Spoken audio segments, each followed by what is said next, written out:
and welcome back to my channel. I think I'm feeling a little soft because my 1-year wedding anniversary is coming up, which is kind of crazy. And so I put together a whole weekend itinerary of really fun and romantic things to do if you're visiting the city. I've also tried to break this up for any sort of budget, so I have some things in here that are a little bit more expensive, more on the higher end, and then I have some things in here if you're trying to be a little bit more budget conscious while still having a weekend full of love. I love this kind of stuff. I'm way too emotional in my own heart. Kicking it off, where to stay. I live in Chicago, so I don't have that many recommendations of like hotels, but one that I do have that I think is so romantic, I want to go stay there again, is Publishing House in West Loop. This is a bed and breakfast. It is one of the single coolest places I've ever stayed. I'm obsessed with it. It's not very big. I think it only has like 11 or 12 rooms. All of them are designed completely differently. The entire space just feels like homey and beautiful and comfortable, and they feed you the most incredible breakfast in the morning. Highly, highly recommend. I think that that is the single most romantic place to stay in the city, in my humble opinion. I don't really have a recommendation on where to stay if you're looking for a more budget-friendly option. I Googled it and found a bunch of hotels that were around the $100 range, but truth is, I have no personal experience with them, so I didn't feel comfortable recommending any of them. If you are looking to have a romantic weekend on a budget, pick whatever hotel you want, because I have so many other things for you to be able to do that you could really just use your hotel room as your place to sleep, because you'll be out enjoying the city so much. First up on my list is obviously go to a really romantic dinner. My top romantic recommendation is Geisha's Cafe in like Lincoln Park, Old Town. It is a fondue restaurant. It is owned by this couple that are married. It's been around since 1965 and their menu is so good. It is just such a fun experience, and seriously, it is so romantic. I've been there a couple of times myself with my husband. Get yourself a bottle of wine, do the fondue. They have where you can do like prefixed menus for it, and you have the cheese fondue, the like meat and vegetable fondue, and then you end with the chocolate fondue. It is so lovely. It's like the restaurant where the most engagements have ever happened in the city. You can sit outside by the fire pits, but honestly, inside is just such a cool, cozy vibe. I absolutely love it. I could not recommend it anymore. It is incredible. If you are looking for a little bit more of a budget-friendly option, Cortino in River North, I think that that is a really cute Italian vibe, and you can get wine by the carafe and it's priced really, really well. So that's another option. It's a little bit bigger, brighter, and busier than Geisha's. If you can swing Geisha's, that's probably my top recommendation of this entire video, but Cortino would be a really fun, nice vibe as well. Next up, I highly recommend checking out Air Ancient Baths for a massage/spa day. Air Ancient Baths, they have them in a couple major cities. It looks so beautiful. I've actually never been myself. It's high up on my bucket list. I have no idea why I have not been yet. They have all different pools, and you spend a few hours hopping between cold pools and hot pools, and then you can also go and get a massage there. It's supposed to be absolutely incredible. Everybody I've ever talked to who's been says that it is one of the best things that they've ever done in the city, and they highly recommend it, even though it is a little bit more expensive. But I think that that would be such a lovely way to be able to spend a day and like unwind with the person you love in the city. If that one isn't quite in your scope for your budget for the weekend, there are so many fantastic massage spots in the city that you can get a massage for like 40 bucks. I recently went to Relax Foot Spa in Wicker Park. Keep in mind, if you're looking for great customer service, this is not going to be the place for you. But if you are looking for a $42 massage where they use hot stones and oil, I loved it. I love it. I love that kind of massage. It is my jam. So that is another one if you're looking to spend a little bit less money, but you still want to be able to unwind and relax. Healthy Zoo in West Loop's another one. There's a bunch of those sort of massage places. Just look at the reviews. You're fine. Highly recommend if you just want a little bit more of a budget-friendly massage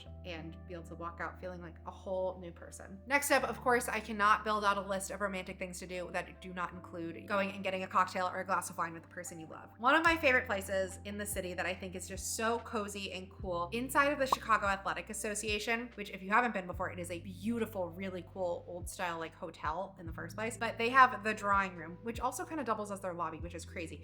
It's stunning. It feels like something pulled out of Harry Potter. It has these big ornate fireplaces and these big cozy couches. There's seats along these windows that are like cathedral style. It's very, very cool. Honestly, all of Chicago Athletic Association is just a very cool building. They have Cindy's Rooftop, they have the Milk Room. You can't go wrong with anywhere in there. However, the drawing room I think is just such a nice romantic vibe. Go in there, grab yourself a cocktail, sit down by one of the fireplaces. Even if you wanted to go in the morning and get coffee or something there, it is just really, really unique. There's nothing else in my opinion that I've found that's quite like that in the city. honestly, it feels like you are having a romantic date in the 1920s, and I'm obsessed with it. I think it is such a cool spot. Highly, highly recommend checking it out. If you're wanting to do something that's a little bit smaller and feels a little bit more, I don't know, intimate, cozy maybe, the Printer's Row Wine Bar is another really cool spot.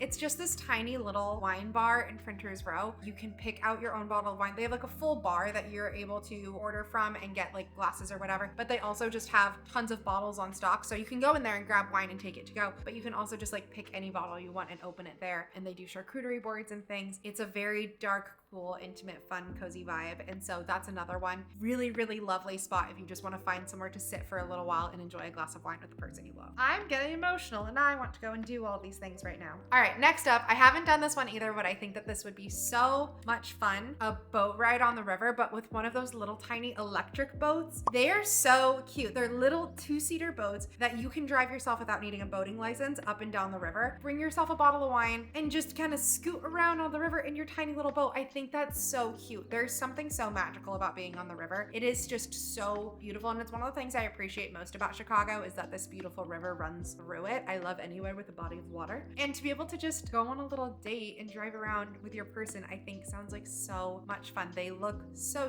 cool. I will say, if you're doing it, do not get intoxicated. Do not get in the way of the architecture boats because they will honk at you and it's very embarrassing. Be respectful, hop in a boat, and just enjoy cruising down the river. I honestly have no idea how much those cost. I'll put the website link below, but if that's not in your budget, another thing that you could do is honestly just hop on the water taxi. The water taxi is so underrated. It's so cool. It's $10 for a ticket. There is a bar on the water taxi, so you can grab yourself a drink right there. Just sit back and cruise down the river and enjoy being able to see the beautiful skyline and all of the architecture and enjoy a cocktail while being on the water. There's nothing better than that. And like, honestly, for $10, I don't know how many places you can get on the water for $10. And I think that that is a very, very cool thing to do. There's also architecture tours at night where you can go and see the fireworks. And I have not done that, but I do think that that would also be really cool. All right, next one, and this hits for any budget. Apparently all the things that I think are romantic involve wine, and I don't even like wine that much. Packing a picnic and grabbing a bottle of wine. I have 2 spots that I recommend for this, both of which that I think are very romantic and have beautiful views. Number 1 would be the grassy area leading up to the planetarium. I'm gonna post a picture of the map here. There's this long drive that takes you out to the edge of the planetarium, and along there is grass, and lots of people will like bring picnics and stuff and sit along there, and it's very, very pretty. Your view from that area is a perfect skyline. It is gorgeous, and you just feel like you're out in the middle of the water. Such a pretty place to be able to sit and have a picnic and just like enjoy the city. Also, that spot, you can see the fireworks too. So if you wanted to do a picnic on a Wednesday or a Saturday, when the fireworks are going off, you would be able to see them from there, and that's really, really cool. Fireworks are kind of late though, given that like the sun needs to go down. So I don't know if you want to have that late of a picnic. I'm more of like an afternoon picnic kind of girl. My second favorite spot for a picnic is Milton Lee Olive Park. That spot is so pretty. It's a little bit more accessible. You're right off of like Streeterville. That has a very cool view of the skyline too. You're just a little bit further north. I didn't even know that that park existed until like my 4th year living in Chicago, which is ridiculous. Alex and I spent our anniversary there, and we just did like a picnic and charcuterie board and sat in the sun. It's so pretty. It feels so unbothered. You have just the most gorgeous view of the skyline. I love having a picnic and a glass of wine outside. I think it's just like,